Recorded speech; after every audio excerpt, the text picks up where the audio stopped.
I'll make this is going to be a bunch of random clips of machining, just random clips of a mill, or I don't think I have any clips of a lathe or anything, but a bunch of random stuff like that put together, plus my homemade lathe.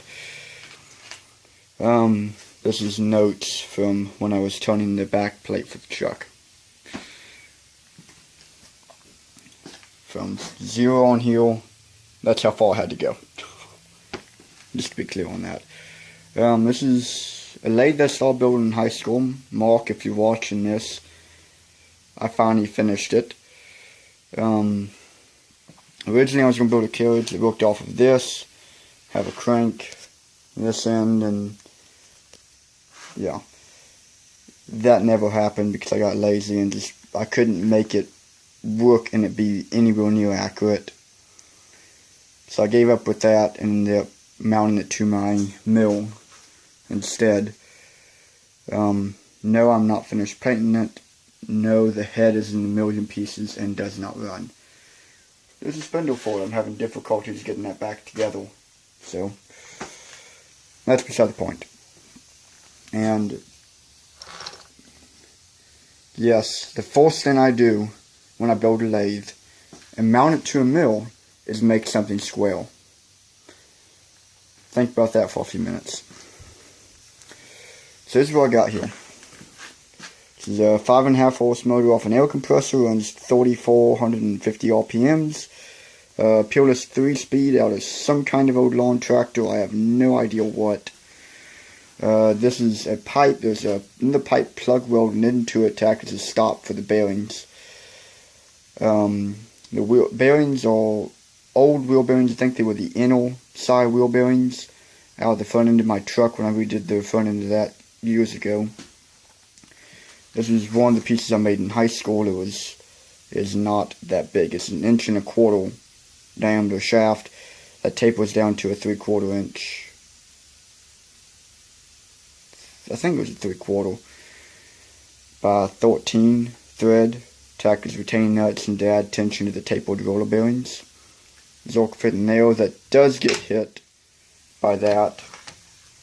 I'm not too worried about it. Worst they'll do is break the Zork fitting off.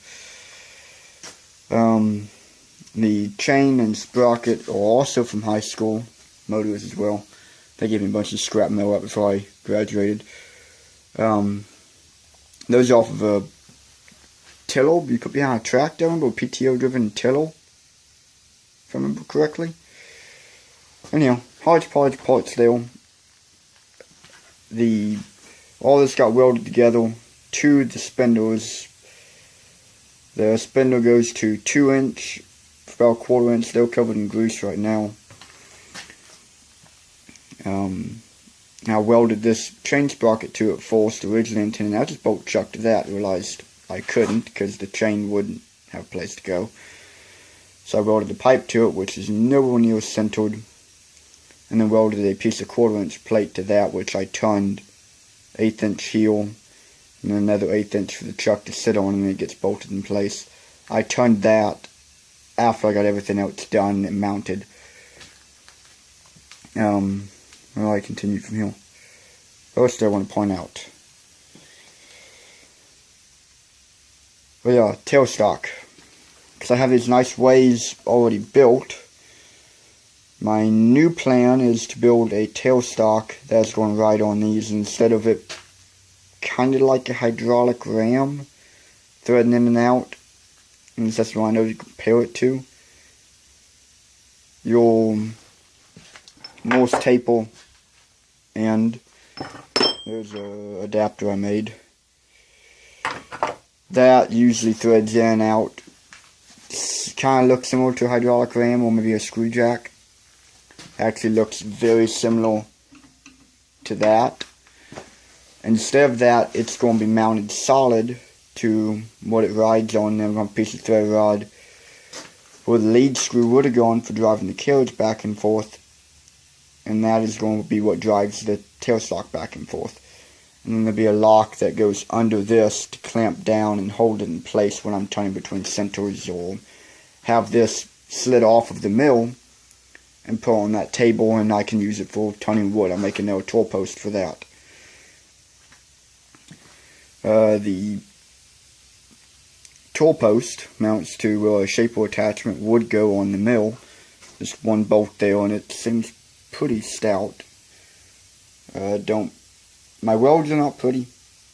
That's 60-10, and 2, didn't clean or bevel anything, and just sort of stuck it together as quickly as I could. I wanted to use this thing. Don't hold that against me. I did a horrible job.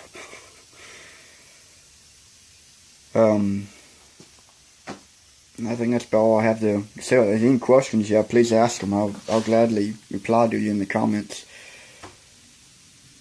Yeah. Okay, I forgot to mention real quick. 1, you set your tool post, your tool center with the Z-axis, if I point the camera in the right direction, with the Z-axis on the mill. Then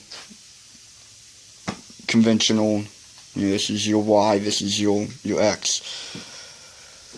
And then around back, this is what I was thinking of. I have step pulley on one end and not on the other. How do I keep the belt aligned? And no, I don't just cock it off at some weird angle and hope the belt lives. It is mounted on a pipe. I pick the motor up, I slide it to wherever it needs to be to align my pulley. And set the motor back down, and just the weight of the motor tensioning the belt, which it doesn't slip any, so thus far it seems to be enough. On this end, this was an air compressor. It had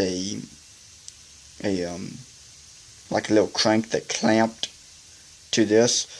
I used a Dremel to grind a keyway into the output shaft of the motor, which is only about 5/8 of an inch long.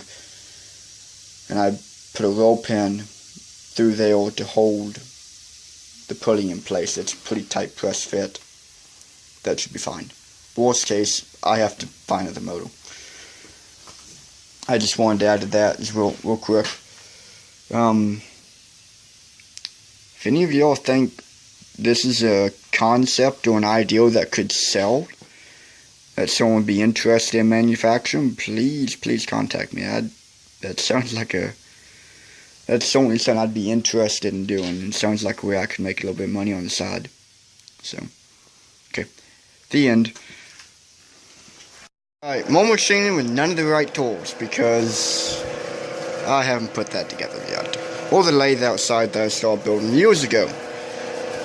Anyhow, trying to hob a worm gear, just because I thought it would be fun to try, on the drill press, which is not stiff enough. I have no precise way of controlling my feet. I have no precise way of even getting a hole in the middle of this. So, you get the idea. On the right side, once I feed this little fella in here,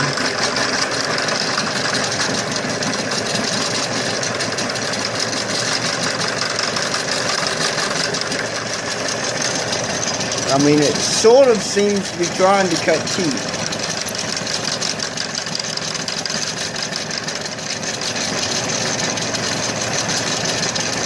Not just a half by 20 tap, by the way.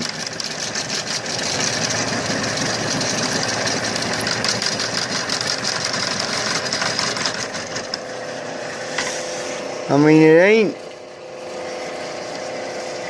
warning messages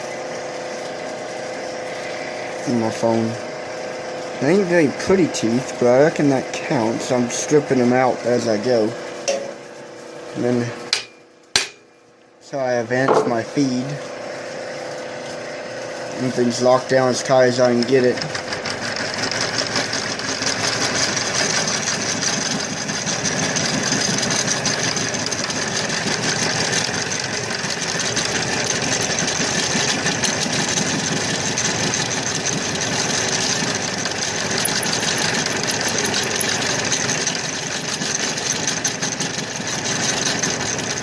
Well, it makes some really cool knobs this way. One thing I don't understand, and has been giving me issues, is how do I calculate the diameter of my shaft there to make the gear. So I'll end up with half a piece.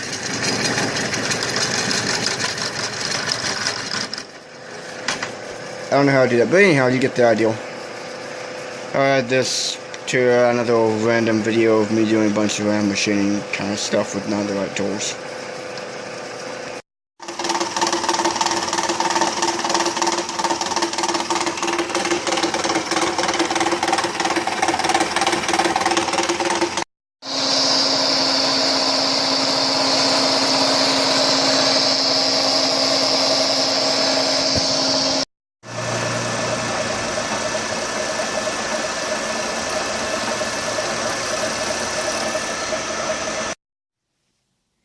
Okay, really quick video here.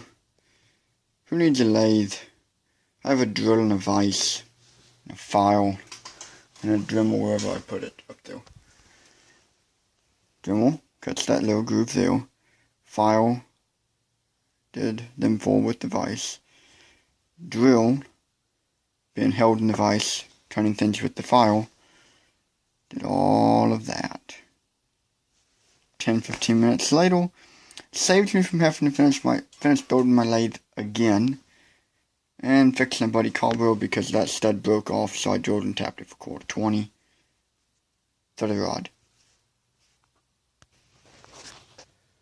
Alright, there it is, completed.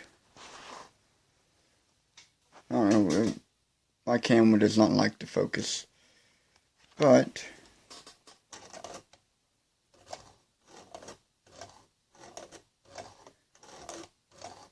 he'll be pleased with his new carburetor. Well, rebuilt carburetor, and I love how the copper always sort of turns green in the chemo dip. Looks cool. Yeah. I've rebuilt a lot of these things. This will be as good as it needs to be. It'll run cherry. That's all for tonight. This is a little bit of proof you don't need a machine shop at home to make anything you need. Most of the time, a couple basic tools will be more than enough for you.